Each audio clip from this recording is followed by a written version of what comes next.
कहा उस शहजादे ने 5 रुपए, उस जमाने का महाराज 400-500 वर्ष पूर्व की बात, कि कहा 5 रुपया दूंगा। सेठ जी ने कहा 10 रुपया। बात आ गई 50 रुपया पर। सेठ जी तपाक से बोल पड़े 100 रुपया पर, ये फूल मेरा। उस समय के जमाने का 100 रुपया लाखों के ऊपर होता था। शहजादा बोला नहीं नहीं 500 रुपए दूंगा, ये फूल मेरा। सेठ जी ने कहा भैया 700 सोने की मुद्राएं दूंगा, ये फूल मेरा होना चाहिए। शहजादे ने सोचा 700 रुपया खर्च करके या फूल ले जाऊंगा, इस फूल को ले जाऊंगा 700 रुपए खर्च करके, इससे तो अच्छा बहुत सारी प्रेमिका आ जाएंगी, इतने पैसा में तो। छोड़ दिया वही की वही और चला गया। सेठ जी को 700 रुपए चुकाने थे और उस समय उन्होंने अपनी पूरी जमींदारी जो थी उनका, वो सब बेच करके, लेकिन पुष्प श्रीनाथ जी के चरणों में चढ़ाने के लिए आए। पंडित जी ने जैसे श्रीनाथ जी के हाथ में वो फूल दिया कि प्रभु का मुकुट गिर पड़ा। पंडित जी कहने लगे अरे तुम्हारा फूल अशुद्ध है, प्रभु ने अर्पण नहीं किया, प्रभु ने का मस्तक झुक गया, उनका मुकुट गिर गया। आकाशवाणी हुई पंडित जी, प्रभु ही बोले, आकाशवाणी हुई पंडित जी, मुकुट इनकी अशुद्धिपन से नहीं बल्कि इनकी विशुद्ध मन के कारण में झुक गया। इनके जो फूल का बोझ इतना भारी है कि मैं लाख जन्म लेने के बाद भी इनका मोल चुकाऊं तो भी नहीं चुका सकता। इन्होंने अपना आगे पीछे कुछ नहीं देखा और मेरे लिए समर्पित कर दिया। यही तो प्रेम प्रभु देखते हैं, वो आपके पैसे को नहीं देखते। प्रभु से लिए हुए को आप क्या, लोग कहते भगवान पूजा के भूखे हैं कि हम पूजा करें तभी भगवान। अरे महाराज आप क्या भगवान की पूजा करेंगे, भगवान आपकी रात दिन पूजा कर रहे हैं। बताओ, सुबह सूर्य आपको दीपक दिखाता है, आरती उतारता है, चंद्रमा रात को आपको आरती उतारता है, हवा चल रही है, सुगंध, ये क्या है, धूपबत्ती है, फल फूल अन्न आदि क्या है, प्रसाद है जो आप चढ़ा रहे हैं, वो आपको मिल रहा है, आप क्या उनको देंगे? जल आदि आप क्या देंगे? वो खुद आपको पोषित कर रहे हैं, पालन कर रहे हैं। ये तो हम जब पूजा आदि वंदना करते उसका भाव ये कि जो परमात्मा ने दिया है वो आपकी कृपा से। प्रभु आप भी अरोगी, आप ही की कृपा है। पूजा का मतलब ये होता है। पूजा तो परमात्मा आप करें ना करें तो भी आपकी हो रही है, रात दिन परमात्मा के द्वारा हो रही है। तो कहने का तात्पर्य यही है कि भगवान भाव देखते हैं आपके। कितने लोग हैं महाराज गोवर्धन जी में जाके, बिहारी जी पे जाके 56 भोग लगवाते हैं, लेकिन भाव नहीं होता। वो देखते भगवान को कम हैं, भाव बिल्कुल नहीं होते, पब्लिक को ज्यादा देखते हैं। कितने लोग 56 भोग देखने आए हैं, कितने लोग देख रहे हैं, वहां नाम बड़े बड़े फलाने बजाज जी के परिवार के द्वारा 56 भोग, और बजाज जी का पूरा परिवार वही 56 भोग के सामने खड़ा रहेगा। क्या फायदा? ऐसे भाव भोग रोकते हैं प्रभु। भावना होनी चाहिए। आपके पास कुछ भी नहीं है, जिस समय अगर आपका मन भी है वह भी किसी से कम नहीं। अगर आप मन भी अर्पित कर देते हैं, आपने सब कुछ अर्पण कर दिया। इसलिए हमारी आरती की पंक्ति में भी कहा गया, तेरा तुझको अर्पण क्या लागे मेरा।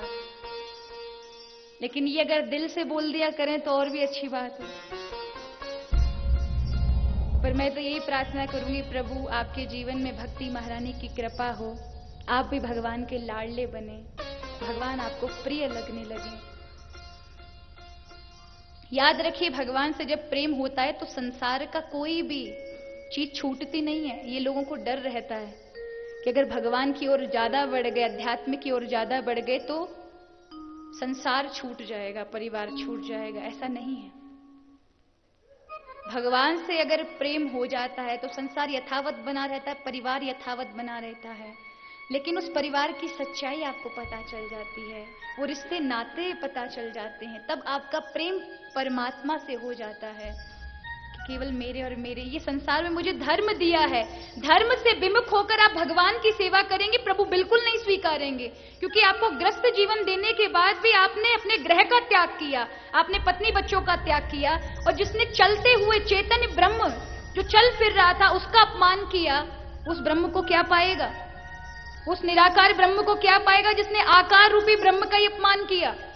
उसको ही खुश ना रखा, उसको ही दुखी कर दिया। और यही हम भूल करते हैं। हम मूर्तियों में तो प्रभु को बहुत मानते हैं, बहुत श्रद्धा रखते हैं, सब कुछ चढ़ा देंगे, लेकिन चलते फिरते चैतन्यों का अपमान करते हैं, उनमें भगवान हमको कभी दिखता नहीं। उनको हम उल्टा सीधा सुना देते हैं, और यही नहीं होना चाहिए। भक्त का है कि अगर कभी, क्योंकि हम संसार में रहते हैं, हो जाता है हमारे से, क्योंकि व्यवहारिक है, यहां कभी हम उल्टा भी बोलते हैं, कभी प्रेम भी करते हैं, लेकिन हमेशा उल्टा बोलते रहना भी गलत है। थोड़ी देर के लिए आप क्रोध करिए, लेकिन फिर क्षमा भी मांग लीजिए, किसी को दुख ना हो आपके द्वारा, ऐसा आचरण हो। तो या 6 प्रश्नों के उत्तर में व्यास जी को सूत जी महाराज ने 6 प्रश्नों के उत्तर में भागवत कथा श्रवण कराई। सौनकादिक ऋषियों ने पूछा है यहां पर कि महाराज ये बताइए कि भागवत की रचना कैसे हुई, और शुकदेव जी महाराज का जन्म कैसे हुआ, परीक्षित जी महाराज को क्या ऐसी जरूरत पड़ी कि 25 वर्ष की आयु में सत्संग करने पहुंच गए। और सत्संग करे तो कोई बड़ी बात नहीं है, क्योंकि सत्संग के लिए कोई उम्र मोहताज नहीं होती। वो तो एक 5 वर्ष का बच्चा भी कर सकता है, 80 साल का बूढ़ा, उसकी कोई उम्र नहीं होती। लेकिन जल्दी मरने वाले व्यक्ति को क्या कर्म करना चाहिए, ऐसा प्रश्न क्यों किया? वो क्यों जल्दी क्यों मरने वाले थे, ऐसा क्या कारण था? और सूत जी महाराज यहां बताते हैं, बद्र का आश्रम में कलयुग को देख करके वेद व्यास जी ने एक वेद जो था उसके 4 विभाग कर दिए, इसलिए वेद व्यास नाम पड़ा। 18 पुराणों की रचना की, जिसमें से अंतिम पुराण श्रीमद् भागवत था, जो कि समाधि में लिखा गया है, विचार करके नहीं लिखे गए हैं ये ग्रंथ। हमारे शास्त्रों में वाल्मीकि रामायण और श्रीमद् भागवत महापुराण, ये 2 चीजें समाधि में लिखी गई हैं, समाधि में उतरी और उसकी रचना कर दी गई।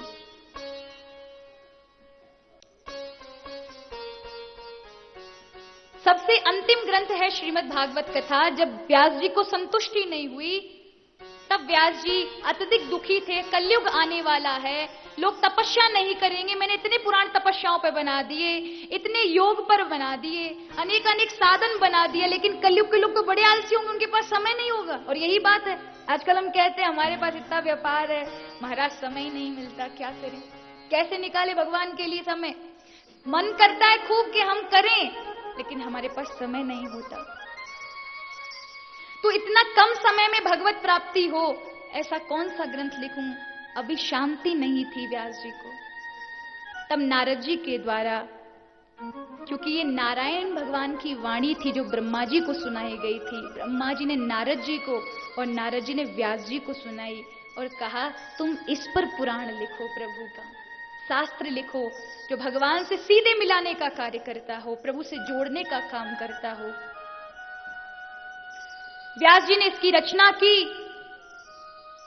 12 स्कंद, 335 अध्याय, 18,000 श्लोकों से ये पूर्ण है ग्रंथ। इसमें 18,000 श्लोक हैं, 12 स्कंद हैं, और ये 12 स्कंद भगवान का शरीर है।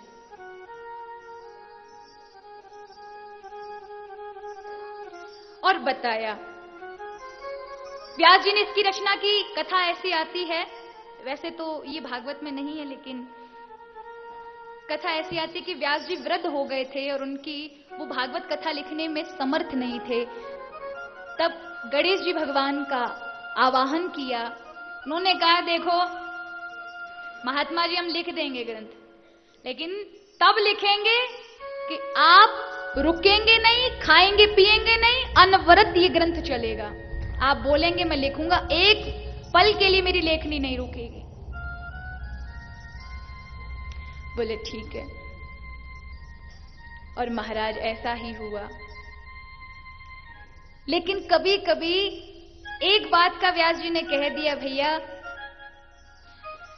ठीक है, लेकिन जो मैं बोलूं उसका पूर्णतया अर्थ तुम्हें देना पड़ेगा, जो पूरा वैदिक सनातनीय हो, उसमें कहीं भी त्रुटि नहीं होनी चाहिए। वेदव्यास जी बड़े होशियार थे, वो ऐसे श्लोक देते थे कि गणेश जी महाराज को चिंतन करते करते 2-2 घंटा लगता था, तब तक तो वो खाना पीना करके आराम करके फिर आ जाते थे। और इस तरह से जब हो रहा था, रचना हो रही थी, तब सरस्वती नदी बह रही थी, वहां पास में बह रही होंगी, आप देख कर आएंगे। तो वो बहुत तेज से बह रही थी, बड़े वेग से आवाज करती हुई। तो गणेश जी महाराज क्रोधित हो गए।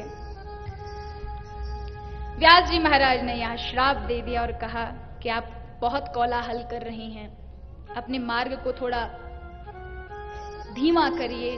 तब से मां सरस्वती बहुत धीमी हो गई और बहुत कम वेग में बहने लगी। पुराणों में कथा आती है कि गंगा आदि नदियों का श्राप सरस्वती को मिला था, इसलिए वो विलुप्त हैं,